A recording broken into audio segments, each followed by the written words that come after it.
this one, basically it was just time to settle some idle curiosity on my part. That or I was just kind of looking for an excuse to boot up Nezumiman again. Oh, it's such a charming game, I wish there was a sequel. More cute mice, please. But I digress. There was something at the end of the special stage that I never really thought to try, so time to settle some curiosity.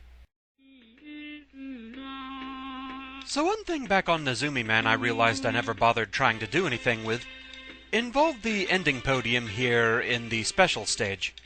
However, you cannot land on the second or third place parts of the podium. Only the first place area counts as a platform. Now, I have no idea what that message says, but another thing I realized I never bothered trying was going over here. Unfortunately, there's nothing else over here. Leap of faith is not rewarded. You just go back to the last checkpoint. I kinda hope they'd do something silly if you bother trying to do that. Oh well.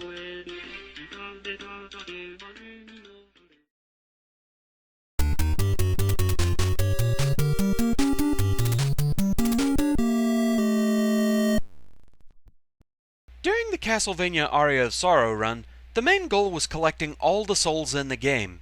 However, there was one soul that stood out simply due to the mystery of what the heck does this thing do? Thanks largely to finally getting to play the sequel game, I finally know. So the big mystery here is the Dead Warrior soul. I got it during the LP, but I could never really figure out just what it did.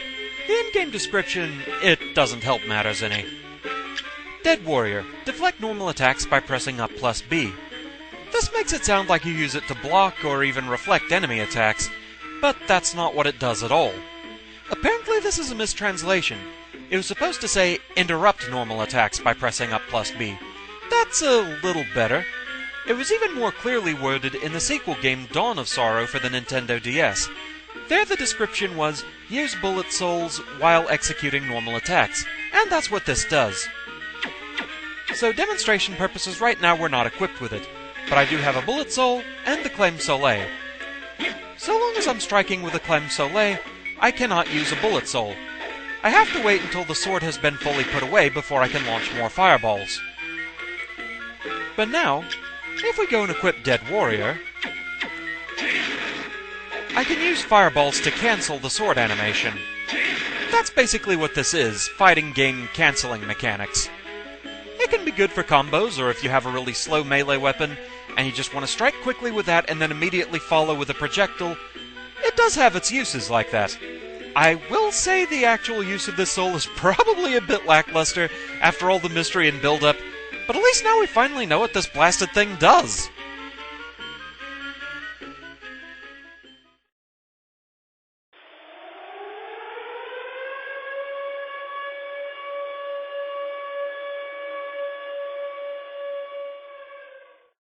So when it comes to Silent Hill 4, I already showed the major silly glitch I know of in the game, which is basically skipping the entirety of building world second time.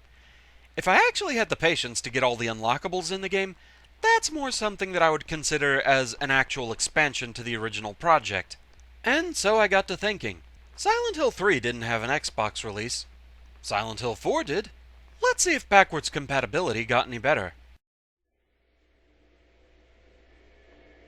So the main backwards compatibility issue that I always hear about with Silent Hill 4, we're gonna see a bit of it here when we see Henry's face here in a minute. Yeah, you can kinda see it above his eye there.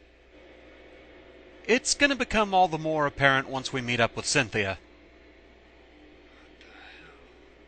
Yeah, you say that now, Henry. You just wait. So, on we go.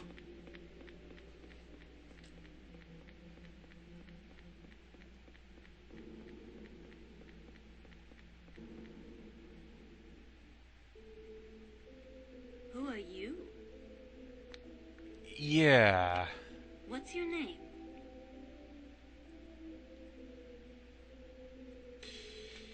Henry. And you? This is my dream, and Yes, it's the true horror of Silent Hill 4. Everyone's made of fine porcelain, and if they show the slightest reaction to anything whatsoever, their face shatters into a million pieces. That just looks really weird. And a really terrible one, too.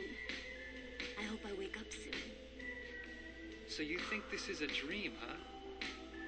Well, if it's not a dream, what is it? That's just bizarre.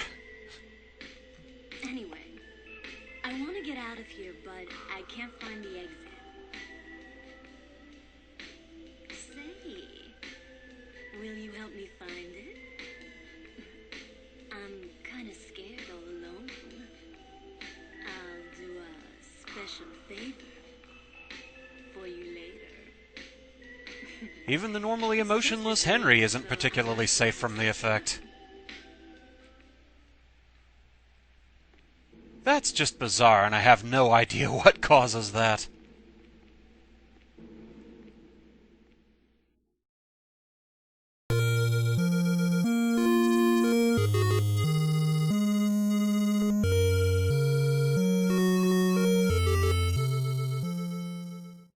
In the original Legend of Zelda, there was a bit of a glitch that, honestly, I don't know if I was aware of it or not.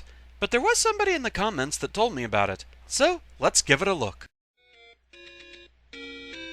So yeah, this one's a little bit odd. All you have to do is come here to the Eagle Dungeon, and look at that locked door. Leave the dungeon. Go back in. And who needs a key? It's that rarest of all beasts, the actual helpful glitch. It spares you a key that you don't have to spend there, so you can use it later on. Kinda handy, that.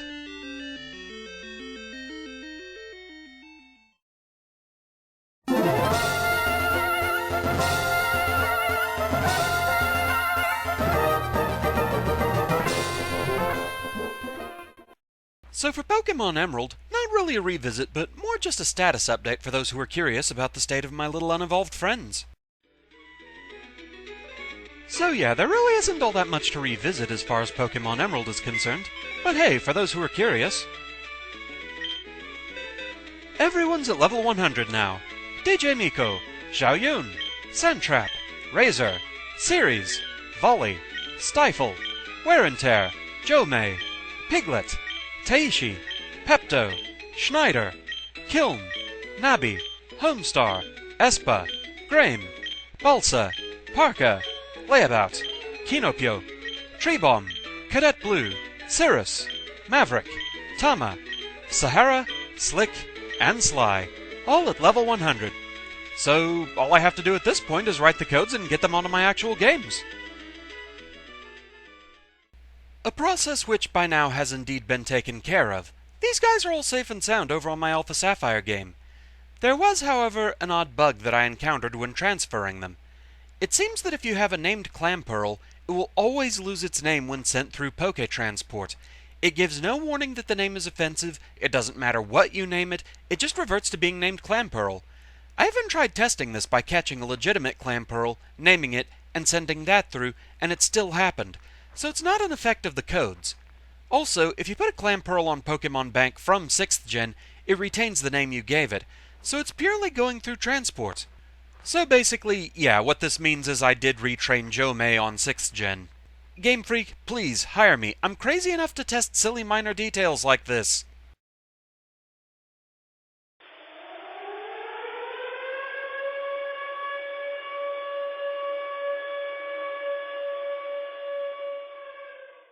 For Silent Hill Origins, there was a glitch that I was hoping to pull off in the original LP. Unfortunately, I forgot where the best place was to do it. But now I know. So, time for a bit of a weird one. So I mentioned this glitch back during the actual LP, but I never really got to show it off. It occurred for maybe a split second during a wild camera angle change, but it didn't really show up all that well. If you're purposefully going for this, there are probably more places that you can do it in the game, basically anywhere that you can confuse the camera this badly.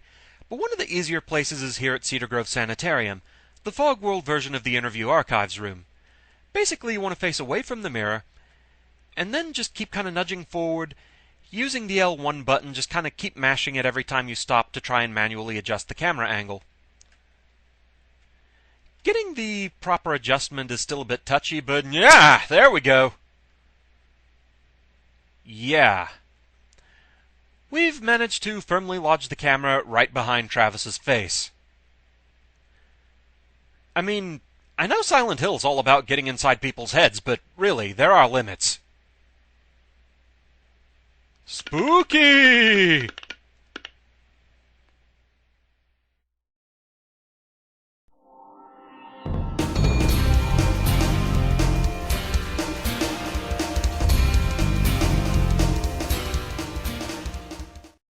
And so for this batch of revisits, our last stop is Spyro the Dragon. Here I wanted to test their attention to detail. The fact that an early rescued dragon knew the difference between if you could open the boss gate or not made me a bit curious. So I tried things like talking to the final dragon again once I had 100% completion, but alas, no dice. There was even a rather extremely drawn-out experiment that I tried.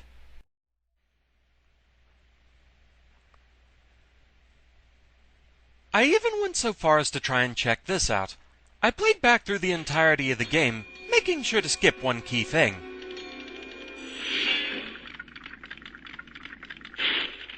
Hey, didn't I already free you? You're in Nasty's world now, Spyro, and you are the dragon who must defeat him. Bring him on! I'm ready! Reach the exit in each of Nasty's lands. Then you can challenge the Nork himself. So, already freed Delbin, you say? Let's go see about that.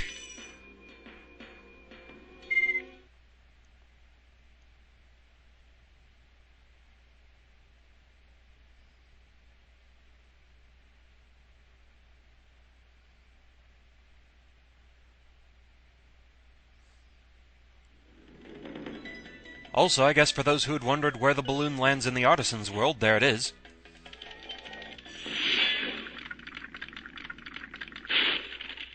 Where's Nasty Nork? I'll torch him. Keep your horns on, Spyro! You have much to learn first. Do you know what the dragonfly following you is doing? His name is Sparks, and he's helping and protecting you. Keep an eye on him and see what I mean. So, yeah, clearly we did not rescue Delbin previously.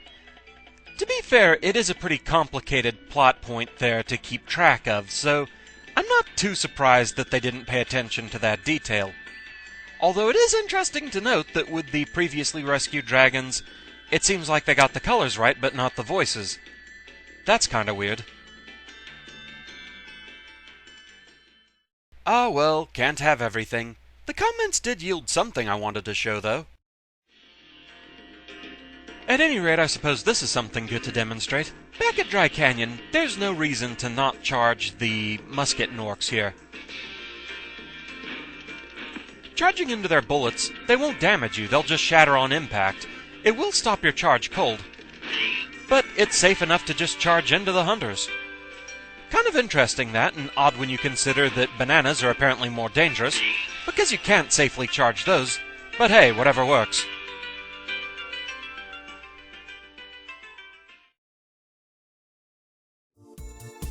And so with that, we've reached the end of my footage for the time being. Like I said, this is a project I'll likely add to over time as I complete more projects for the channel. If you have something you'd like me to revisit along these lines, some short little thing that wouldn't really warrant a full new vid for the original project, feel free to suggest it. I'd like to extend special thanks to Jon Causith for providing the Revisiting the Past title card, and also to Neo for providing all the more detailed pause icon cards. With that though, it's time to get back to present day projects. So thank you very much for watching, I hope you enjoyed this trip through the past, and I shall see you again next time. Until then, fare thee well.